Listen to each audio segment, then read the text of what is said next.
let's hit the gym. Time for some Sunday training.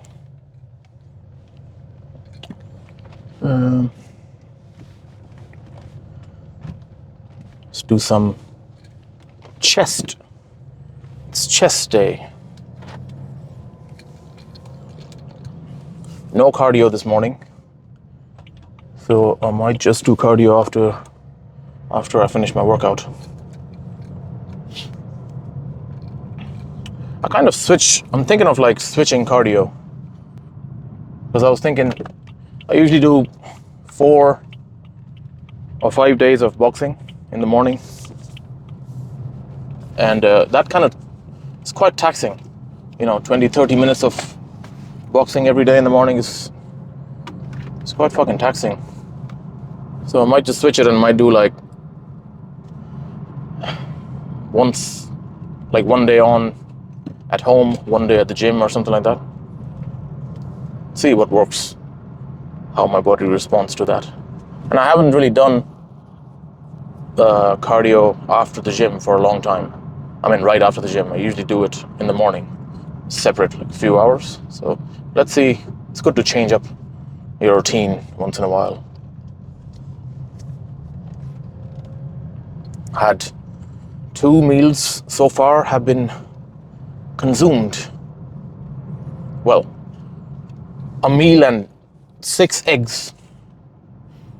So I had a late breakfast, and then I had like 6 eggs 2 or 3 hours after that, just before the gym. So what's that, like 50, 60, 70, 80, 86 grams of protein so far has been ingested. That's what, I think I said it before too, like you should know exactly, well, approximately at least, how much macros you're getting with each meal that you take. Like my breakfast usually is the same every day. So I would take oats, then I would mix a banana in there, some frozen berries, a scoop of protein shake, and a spoon of honey and milk. That's my breakfast. Pretty much consistent every day. And that gives me exactly 50 grams of protein. And that's another thing, like reading the labels, so important, Whatever you buy, always read the label and see. It always gives you an indication of how much carbs, protein, fats, your macros you're getting. Usually per 100 grams or whatever, that's what they say. So, my oats, the box at the back, it says, if you read the ingredients, or the nutritional content, per 100 grams gives me, it's 11 grams of protein for the oats that I have. So that's 11 grams of protein. That's usually around the same. I usually take about 100 grams of oats. That's my kind of serving. That's how much I can eat in one go. So that's 11 grams. A scoop of protein is what, 24 grams, 25 grams? I think the one I take is 24 grams.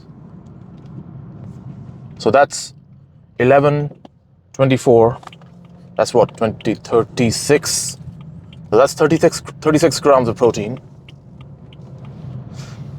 Then I take 300 ml of milk. It's a high protein milk. And if I read the back of that, it says per 100 ml gives me 5 grams of protein. So that's 15 grams of protein right there. So 36 plus 10, 46 plus 5, 51. So yeah, it's 51 grams of protein. That's my breakfast. And that's a lot of protein, in one. That's enough. I think any more would be like, there is a limit to how much your body can usually digest in one go. And I think that's between 20 and 30 grams. I just take 50 grams, but Yeah, that's 25% of my protein daily requirement, done right there. I need about 200 grams of protein, so that's 25% right there. Then I had one egg gives you about 6 to 7 grams of protein, one large free range egg, and I had 6 of them. So let's even say if it gives you 6 grams of protein, that's 36 grams of protein right there. So 87 grams of protein so far. Now it's a little bit less than what I would usually, until now, I would like to have, but I had a late breakfast, so it is what it is. That's why I have I have 2 protein shakes today with me. I'm gonna drink that after the gym. That's about 50 grams of protein. So I'll still reach my requirement. It's better to kind of spread it out a bit more further apart. But the point is, you should also, it's very good to have a measuring scale, so you can measure stuff.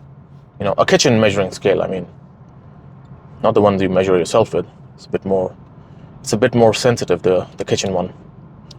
Get them cheap on Amazon or something, and get into a habit of measuring stuff, like the oats. When I first started out, I would measure how much oats I'm taking. So I knew, okay, 100 grams gives me 11 grams of protein, so I need to measure 50 or 100 grams, whatever I can eat.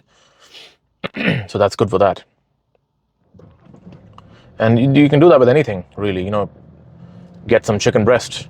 On the back of that, usually 100 grams of chicken breast would give you around 30 grams of protein. So you can measure that out and everything. So it's nice to kind of keep track of the macros like that. And over time, when you keep doing it, you'll just know without measuring. Like now I know how much oats, if I don't need to measure it, I can just look at it and know, okay, that's probably around 100 grams.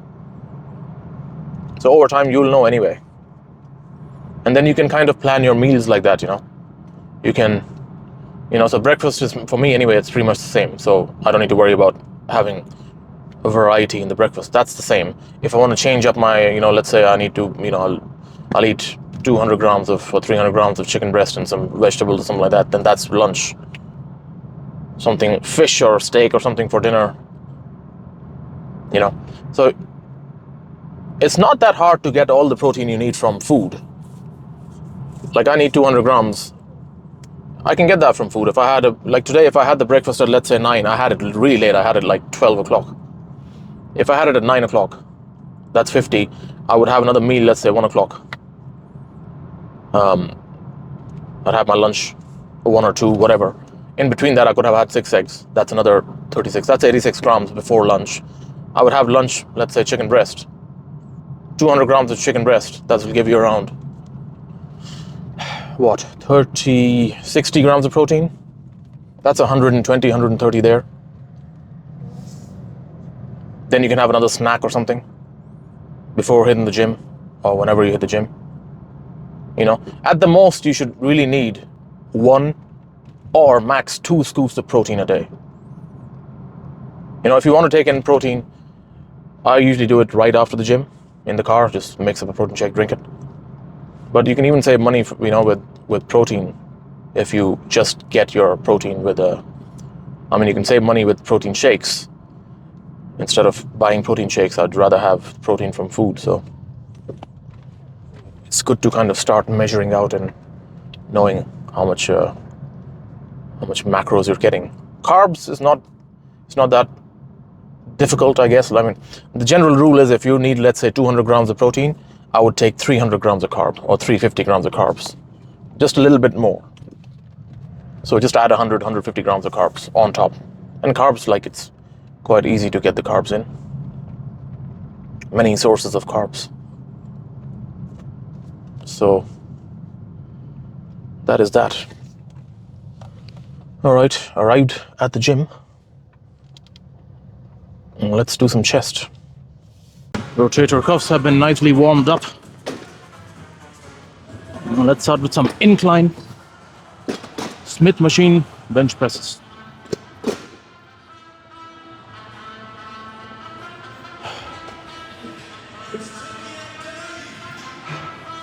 Depending on how I feel later, I might even go into like a flat bench. I mean, a free weight. And depending on how my rotator cuffs feel. If they're not too sore, I prefer doing the free weight.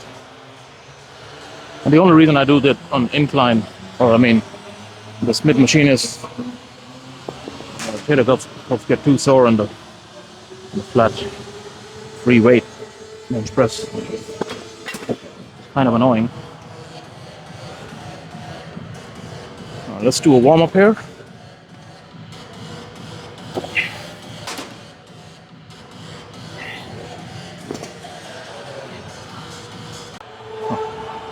You know what? Let's start with just 20s. Yes.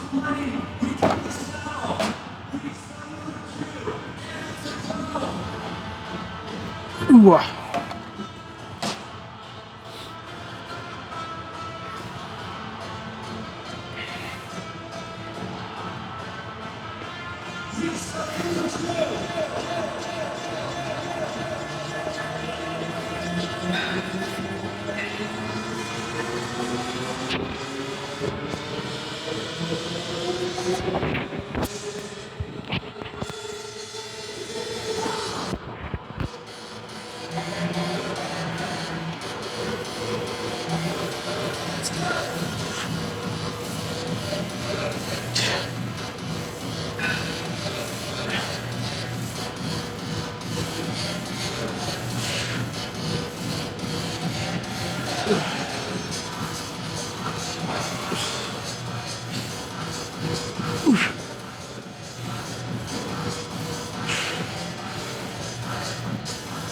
I forgot to adjust this.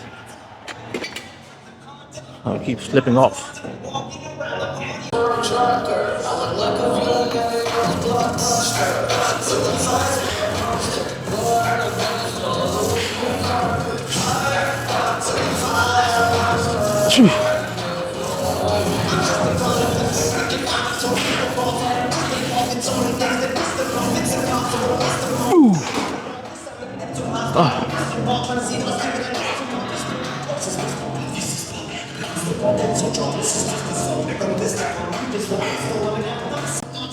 Triceps are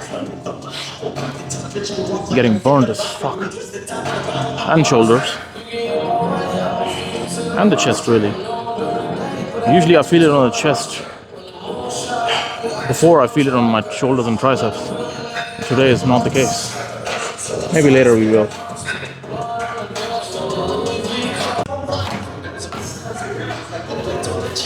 So what I'm kind of doing is, I feel today I might like change the angle of the incline. So I'm going to start with like a lower incline and then raise it as I go along. Just to kind of work the chest in different ways. So I might even reduce that a little bit. Kind of, and like nearly like a flat bench, but not fully flat. Something like that.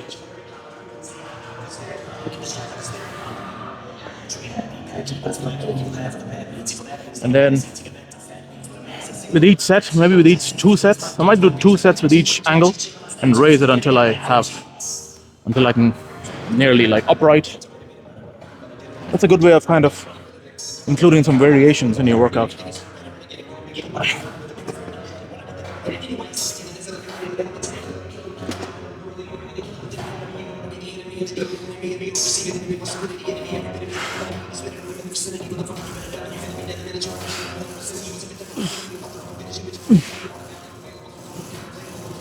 Two.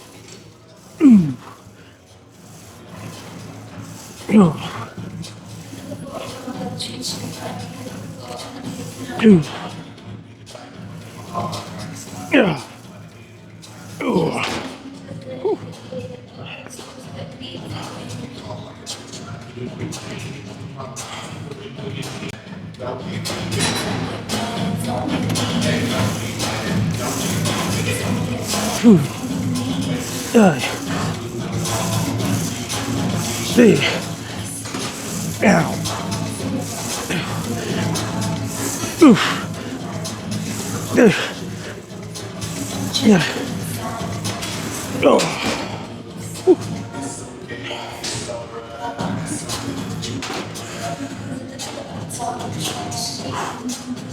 Let's raise the incline. Another 2 sets.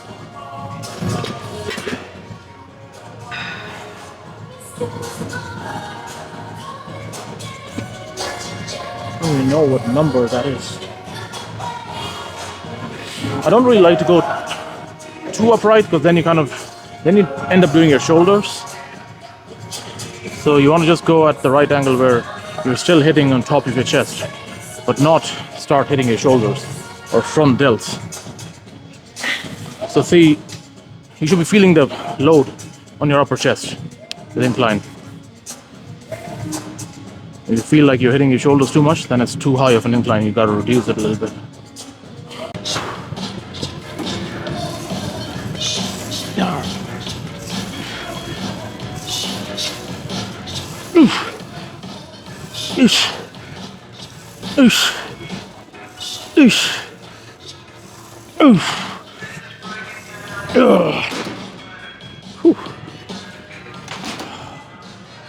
Oh yeah.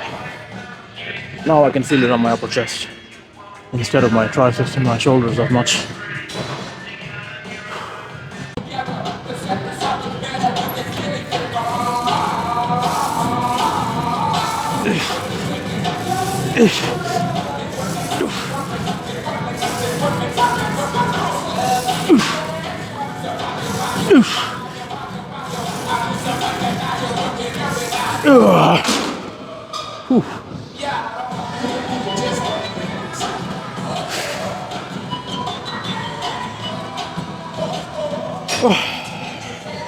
So done like 1, 2, 3, at least 6 or 7 sets.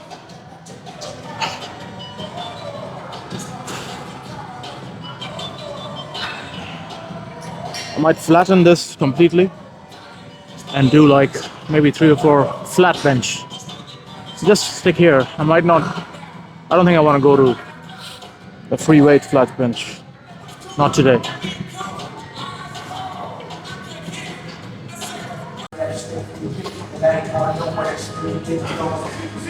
Some flat bench. 3 and 4 sets. I need to increase the weight. You'll find you can lift a bit more compared to inclines.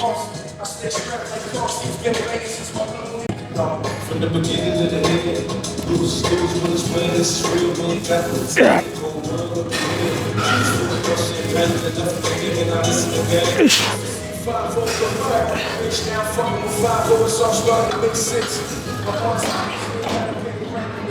Oh.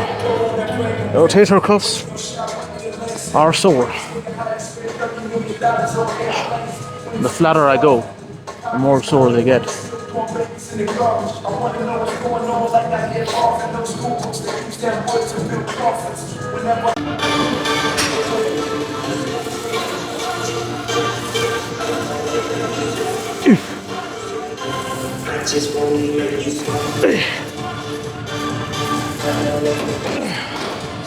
All right, I think I'm gonna switch to the machine flat bench just because I'm not really feeling very good with my rotator cuffs doing this on the flat. And the machine is there, so why not make use of that?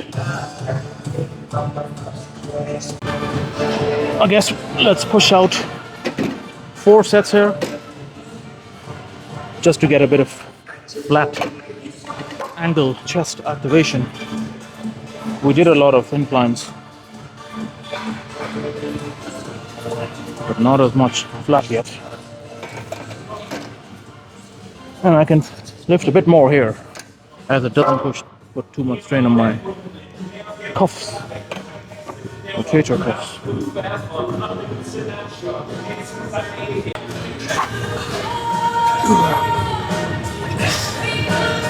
Oh hell, I can probably do even a bit more weight. That's good.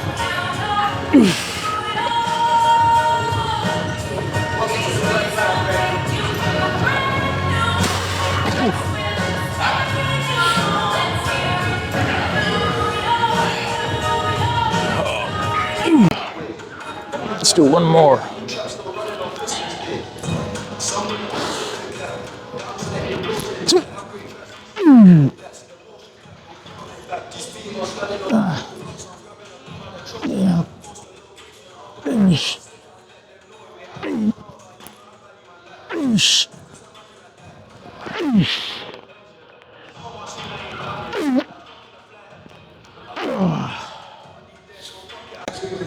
So all the fly machines are kind of used right now. So I guess I'm gonna do some biceps. And we're gonna jump back to flies later. There's no point waiting around, wasting time. Let's do like maybe 6 sets of curls, and then another 4 or 5 sets of cables.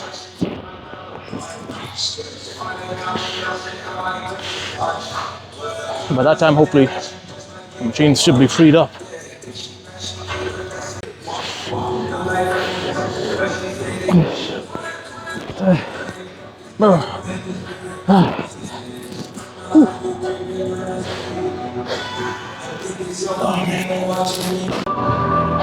It's only been like 1 set. I'm getting a crazy bicep pump already. I'm not sure how.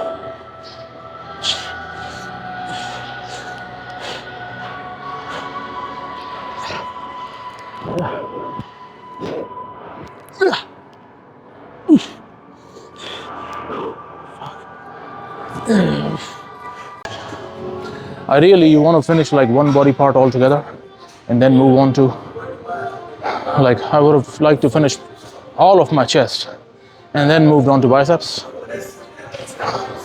instead of me like doing whatever 10 sets of biceps now and then going back and doing flies. But it is what it is today.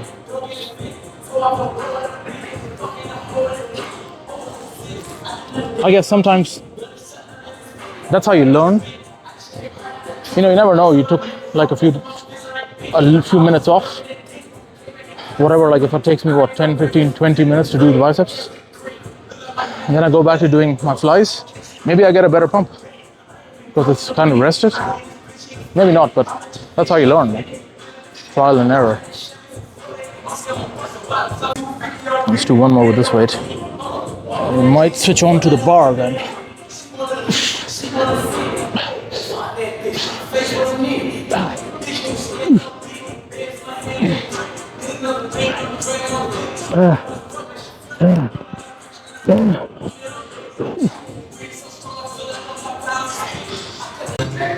Let's do 3 sets, 2 or 3 sets with the bar. Already did like 3 sets with the dumbbells, just to get a bit of variation in. Right.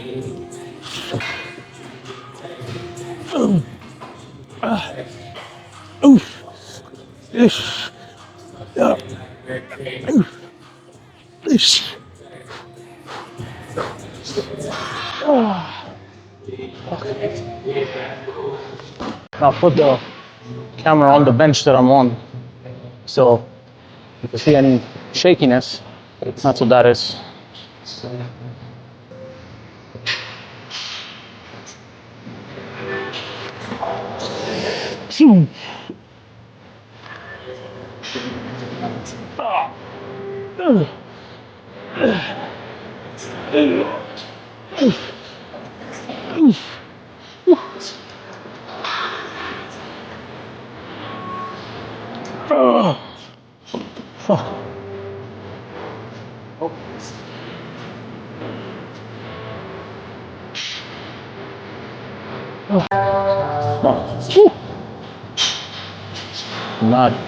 Mad pump. My right arm is looking more pumped up than my left arm. That's weird. Why is that? That could be my rotator cuff not allowing my arm to fully contract.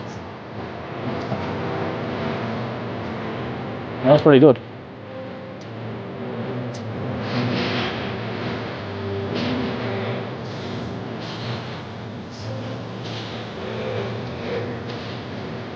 Not too bad. Not too shabby.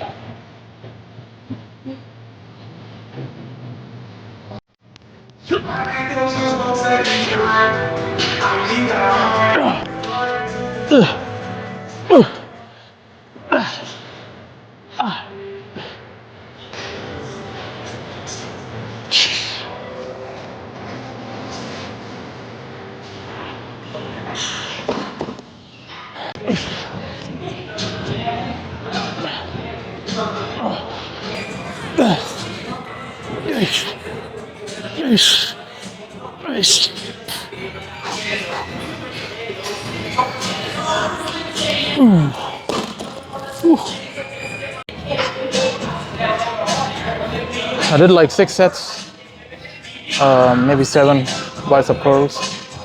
I might move on to some cables. And hopefully, it's the same machine that I want to use for my flies. And hopefully that's empty as well at the same time, so I can get my biceps and my chest done. I could use dumbbell flies, but I'm just worried that my rotator cuffs are going to get even more injured if I do that. So I'm kind of not. I'm staying away from that for now.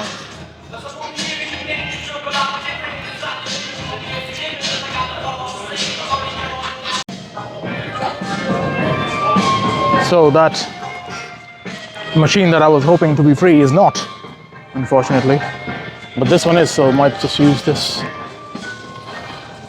I'm not a fan of this one because, I don't know, it's some angle that doesn't agree with me. I'd rather have the cables independently and do that instead of this. I just find this very restricting. But it's better than nothing, I guess. And I don't have much time to wait around anymore, so let's do like 5 sets here. 5 or 6, and then we'll finish up on the biceps after. It's kind of a weird training today. I did chest first, then I went to biceps. Now I'm back on chest. Then I'll be back on biceps. Bit of a mix.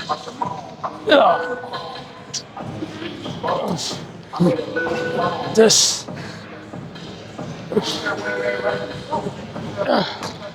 That's too low. I can feel it. I don't want to stop my set now, so let's adjust it when we're done.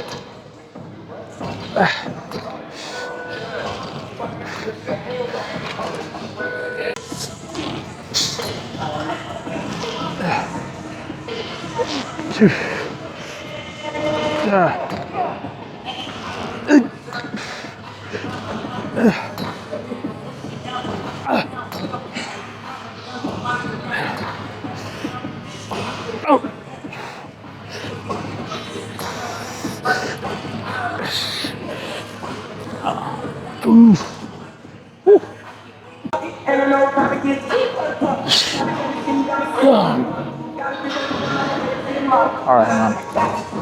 I need to readjust these. I was thinking of doing that last 2-3 sets, but by the time I realized it was too late and I'm already in the middle of my set. The more stretch you get, the better. So the further away you can go with your arms when you're doing this, the more range of motion you have, and the better it is.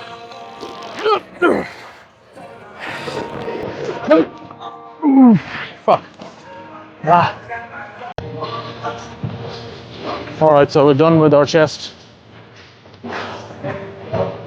Let's finish up on the biceps. We might actually get time to do some cardio after all. Even if I get like 10-15 minutes, that should be good enough. Let's see. I get some cable curls done first. 5 sets. Should be good. What's happening here? Hang on. I wasn't sure if I was recording or not. Alright.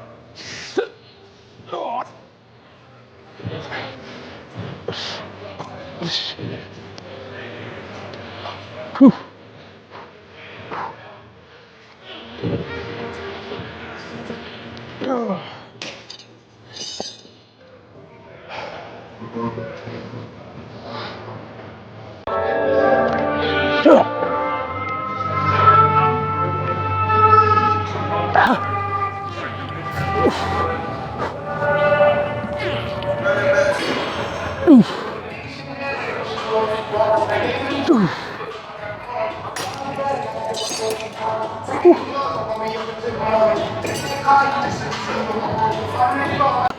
sets have been completed. Another three, and we should be good to go.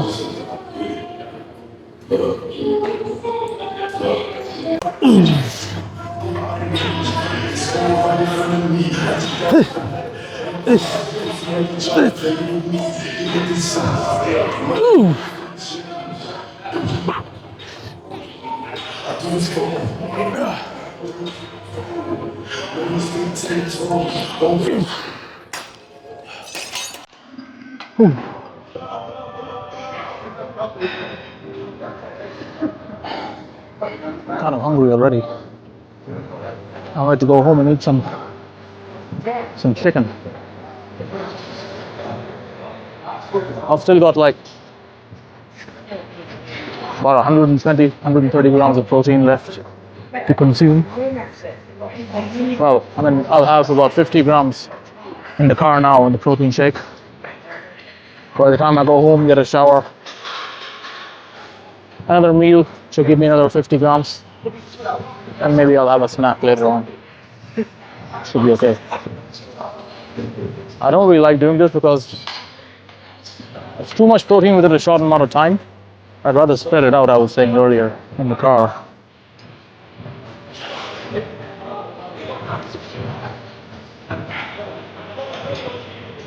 You can even do something like sometimes if I'm short like 20 grams and it's the end of the night, end of the day, I'm about to go to bed, I usually take the protein with water. But if you can mix it with milk, that kind of becomes casein protein then. What that means is it'll absorb in your body in a longer time. So if you take it with water, let's say in 1 hour, it gets absorbed and the body uses it. You take it with milk, the absorption rate slows down and it'll take like 5 to 6 hours for it to be absorbed by the body. So that's good because if you think about it, if you're sleeping at night 8, 9 hours, 7 hours, whatever, there's no protein going in your body, right? So a good habit is to kind of have, if you want to have a scoop of casein protein or just mixed regular protein with milk and consume that. And that's like, then you'll have a good amount of protein, slower release protein over like 8 or 9 hours while you sleep. I think I have enough fucking time for cardio.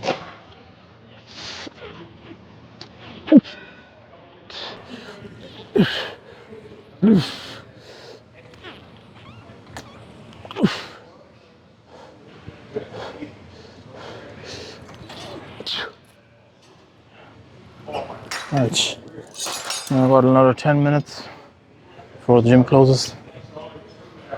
I don't think that's enough time for cardio.